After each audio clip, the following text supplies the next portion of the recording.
రాష్ట్రంలో పత్తి పంట సాగుకు ఉమ్మడి ఆదిలాబాద్ జిల్లా ప్రసిద్ధి. మొత్తం సాగు విస్తీర్ణం 17 లక్షల ఎకరాలైతే 11 లక్షల ఎకరాల్లో పత్తి సాగవుతోంది. దీన్ని ఆసరా చేసుకుంటున్న గుజరాత్, ఆంధ్రప్రదేశ్, మహారాష్ట్రలోని కొందరు వ్యాపారులు నకిలీ పత్తి విత్తనాలతో కోట్ల రూపాయలు సొమ్ము చేసుకుంటున్నారు. పోలీసుల దాడుల్లో పాత్రదారులు పట్టుబడుతున్నారు తప్పితే సూత్రధారులు చిక్కడం లేదు.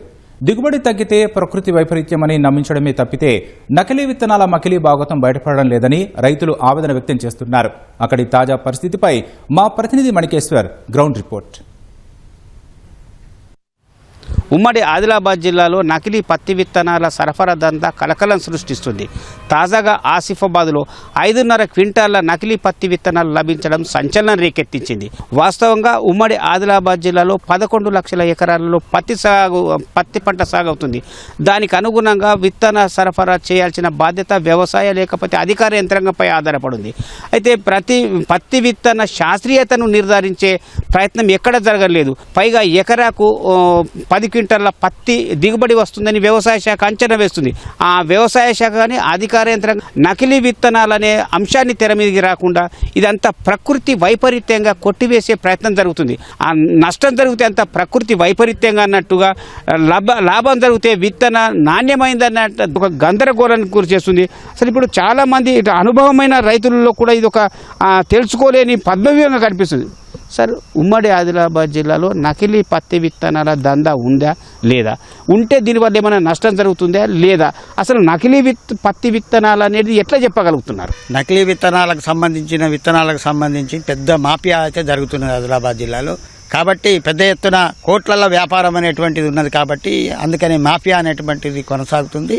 2 రకాలుగా ఉన్నది పత్తి విత్తనాలు అమ్మే దాంట్లో. ఒకటేమో లైసెన్స్ లేని విత్తనాలు అమ్మి నకిలీ విత్తనాలు అమ్ముతున్నారు. రెండవదేమో లైసెన్స్ ఉండి అసలు విత్తనాలు అమ్ముతున్నటువంటి చెప్తా ఉన్నారు.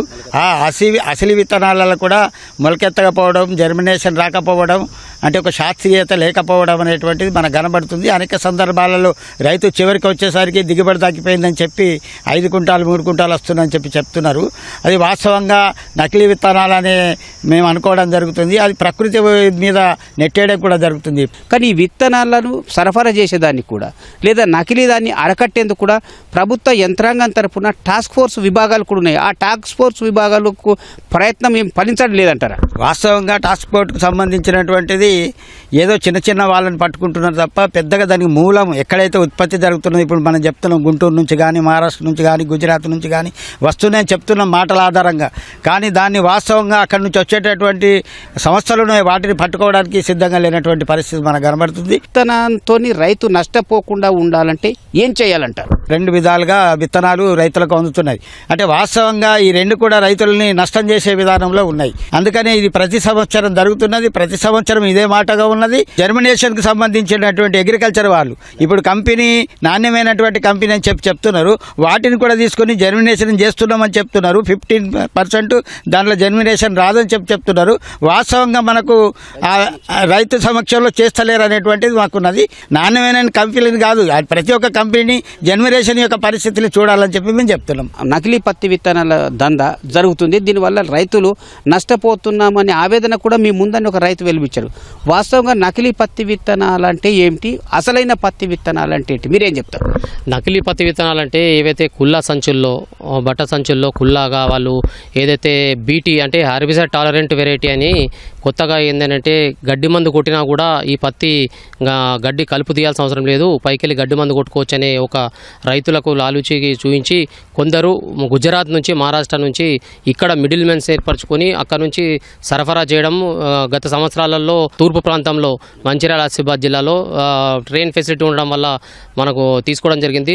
అలాంటి కేసులని ఎస్పీ గారు టాస్క్ ఫోర్స్ టీమ్స్ ద్వారా రాత్రి సమయాల్లో నిఘాను ఏర్పాటు చేసి క్రాస్ బార్డర్ వ్యవస్థలో కూడా పటిష్టం చేసి రసీదు లేకుండా అమ్మినా కానీ, జిఏఎస్ అప్రూవల్ లేకుండా అమ్మినా కానీ అవి నకిలీ విత్తనాలు అవుతాయి. ఒక కంపెనీ యొక్క లెవెల్లో టెస్టులు చేయడం జరుగుతుంది. కంపెనీ తర్వాత డిస్ట్రిబ్యూటర్ లెవెల్లో టెస్టులు చేయడం జరుగుతుంది. డిస్ట్రిబ్యూటర్ లెవెల్లో షాప్లో వచ్చిన తర్వాత కూడా వ్యవసాయ శాఖ ద్వారా వ్యవసాయ అధికారులు శాంపుల్ తీసి దాని యొక్క బీటీ ప్రోటీను, దాని యొక్క జర్మినేషన్ పర్సెంటేజ్ టెస్టులు కంపెనీ నుండి ఇక్కడ వరకు అన్ని రకాలుగా చెక్ పాయింట్స్ ఉంటాయి కనుక షాప్ల వద్దనే కొనుగోలు చేయాలని మా విన్నపం.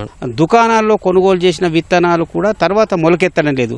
ఆ మొలకెత్తనప్పుడు ప్రకృతి వైపరీత్యంగా చూపించే ప్రయత్నం జరుగుతుంది, కానీ విత్తన నాణ్యత లోపం ఉండట్లేదని రైతుల ఆవేదన వినిపిస్తుంది. ఇందులో వాస్తవం లేదంటారా? లేదండి, అలాంటిది ఏమి ఉండదు. ఒకవేళ ఏదైనా విత్తనం మొలకెత్తలేదు అని అనొచ్చో రైతు ఇమీడియట్గా వ్యవసాయ శాఖను సంప్రదిస్తాడు. అలాంటిది ఏం జరగదు. ఒకవేళ అలాంటి విషయం జరిగినప్పుడు మేమే సైంటిస్టుల ద్వారా ఒక కమిటీ ఏర్పాటు చేసి ఆ రిపోర్ట్ని జిల్లా కలెక్టర్ గారికి, కమిషనర్ గారికి చేసి కంపెనీ ద్వారా మా ఆయన యొక్క ఏదైతే పెట్టుబడి ఉందో ఆ పెట్టుబడిని రిటర్న్గా తెప్పించుకునే వీలు ఉంటుంది కనుక మనకి ఈ వెసులుబాటు ఉంటుందనే షాపుల దగ్గర కొనాలని చెప్పేది. కొంతమంది నకిలీ విత్తనాలు సరఫరా చేస్తున్న వ్యక్తులు పట్టుబడుతున్నారు, కానీ అసలైన సూత్రధారులు పట్టుబడడం లేదనేది ప్రధాన ఆరోపణ. ఇందులో వాస్తవం లేదంటారా? లేదండి, కేసు ఇన్వెస్టిగేషన్ చేస్తారు. పట్టిన తర్వాత దాని వెనుక ఎవరున్నా కూడా జిల్లా ఎస్పీ గారు చాలా మూలాలు ఎక్కడ వరకు ఉన్నాయో అక్కడ వరకు వెళ్ళి చర్యలు తీసుకోవడం జరుగుతుంది. ఇది వ్యవసాయ అధికారి అభిప్రాయం. అంటే ఉమ్మడి ఆదిలాబాద్ జిల్లాలో సరఫరా అయ్యే ప్రతి విత్తనం కూడా 2 రకాలుగా ఉంటుందనే అభిప్రాయం ఆయన నుంచి వ్యక్తమవుతుంది. ఈ రెండింటి మధ్య తేడాని గుర్తించి రైతే జాగ్రత్తగా విత్తనాలను ఎంపిక చేసుకోవాలనే సూచన ఆయన నుంచి వినిపిస్తుంది. మొత్తం మీద కేంద్ర బిందువు రైతే అవుతున్నారు తప్ప టాస్క్ ఫోర్సుల పర్యవేక్షణ కానీ అసలు సూత్రధారుల భాగోతం కానీ ఎక్కడ బయటపడలేదు. ఇది ఇక్కడి పరిస్థితి. కెమెరామెన్ కిరణ్తో మణి, ఈటీవీ న్యూస్, ఓటు స్టూడియో.